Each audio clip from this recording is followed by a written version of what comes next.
Hi everyone, and welcome to another recording for philosophy. We're moving on to our next area of study, which is personal identity. So, look, it's not that separated from the mind-body debate. The mind-body debate's core question is about how we exist, whether we exist as just a body or just a mind.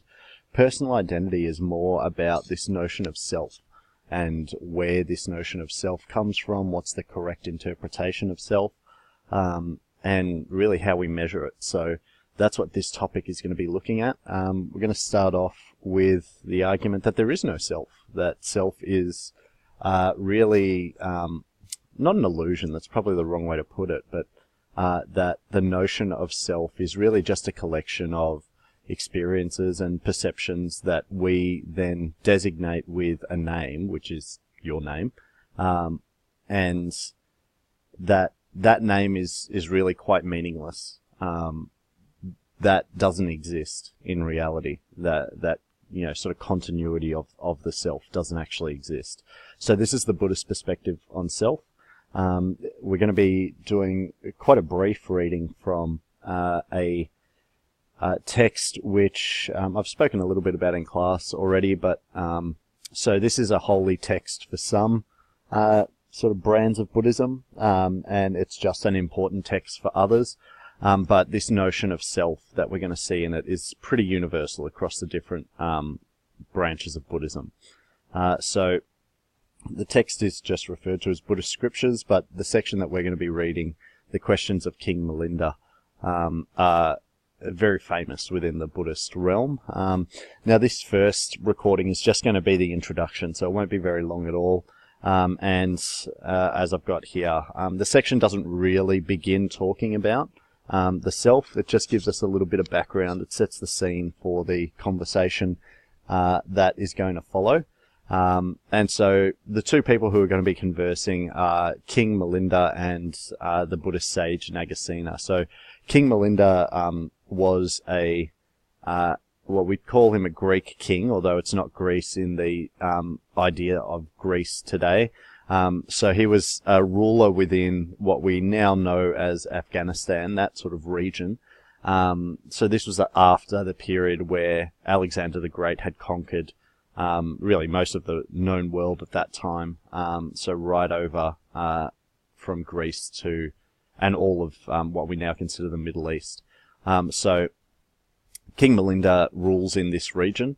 Nagasena is a Buddhist sage. There's no hard evidence that Nagasena ever existed, so it's a little bit hard to talk about what he was like or who he was. All that we know is from this text, really. He's someone who was believed to have reached enlightenment. We'll see at the start here he developed supernatural powers from this enlightenment. So it's the conversation between these two. Whether the conversation ever took place or not is obviously impossible to say, because just like there's no hard evidence of Nagasena ever existing, there's no hard evidence of King Milinda ever existing either. Of the conversation ever existing. King Milinda definitely did exist. We do have hard evidence of him. But yeah, remember, if this sounds a little bit silly, it's no different from Plato using Socrates as a character in his book. There's no assurance that many of the conversations depicted in Plato's texts ever occurred, but it's just a different way of getting philosophy across. Let's sort of set the scene. So this is all, the text dates back to about 100 to 200 BC. Let's kick it off. So the questions of King Milinda, highlighter at the ready, although this first section will go by pretty quickly. So in the land of the Bactrian Greeks, there was a city called Sagala, a great center of trade. Rivers and hills beautified it, delightful landscapes surrounded it, and it possessed many parks, gardens, woods, lakes, and lotus ponds. Just what every great city needs. Its king was Milinda, a man who was learned, experienced, intelligent, and competent, and who at the proper times carefully observed all the appropriate Brahminic writes, with regard to things past, future, and present. As a disputant, he was hard to assail, hard to overcome, and he was recognized as a prominent sectarian teacher. So what they're talking about here is that King Milinda was a difficult man to enter into argument with, not because of a temper or anything like that, but he was just a very hard man to beat in an argument. So very well considered, and so that's what they mean by as a disputant. He was hard to assail. He was really hard to beat in conversation. He was not necessarily a religious teacher. So when they say a sectarian teacher, he didn't rely on religious belief in his teachings or his ruling. So yeah, let's continue on. One day, a numerous company of Arhats, who lived in a well-protected spot in the Himalayas, sent a message to the Venerable Nagasena, then at the Asoka Park in Patna, asking him to come, as they wished to see him. Nagasena immediately complied by vanishing from where he was and miraculously appearing before them. Yep. And the Arhats said to him, "That King Milinda, Nagasena, constantly harasses the order of monks with questions and counter-questions, with arguments and counter-arguments. Please go, Nagasena, and subdue him." But Nagasena replied, "Never mind just this one King Milinda. If all the kings of India would come to me with their questions, I could well dispose of them, and they would give no more trouble after that.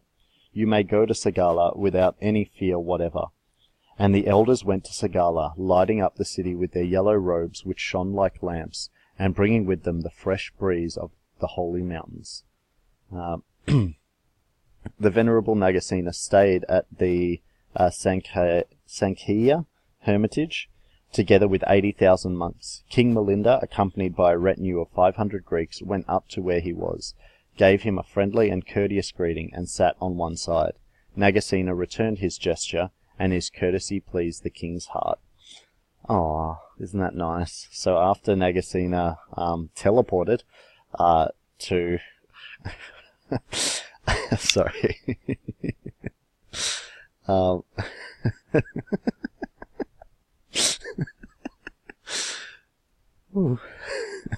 Sorry.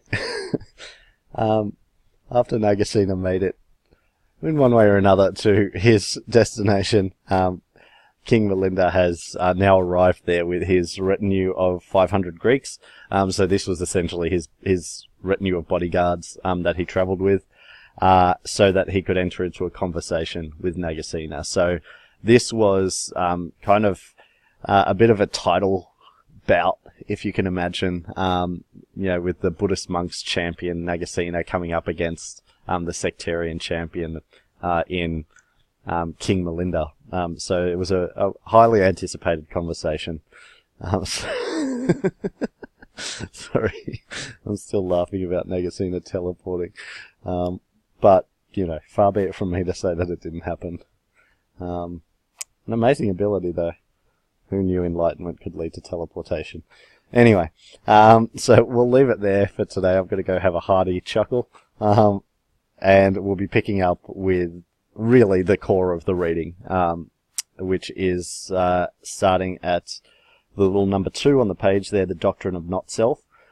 This is broken up into a few different sections, so we'll be talking first about, I guess, the example or the analogy of the chariot, which Nagasena uses to show the king that something is neither any of its parts. So, for example, a chariot is not one of its wheels, but nor is it the combination of those parts. It is both of these and neither of these. Sounds confusing? Let's hope that the reading clarifies it a little bit. Okay, so I'll see you next time. I'm going to teleport my way out of here. Enjoy.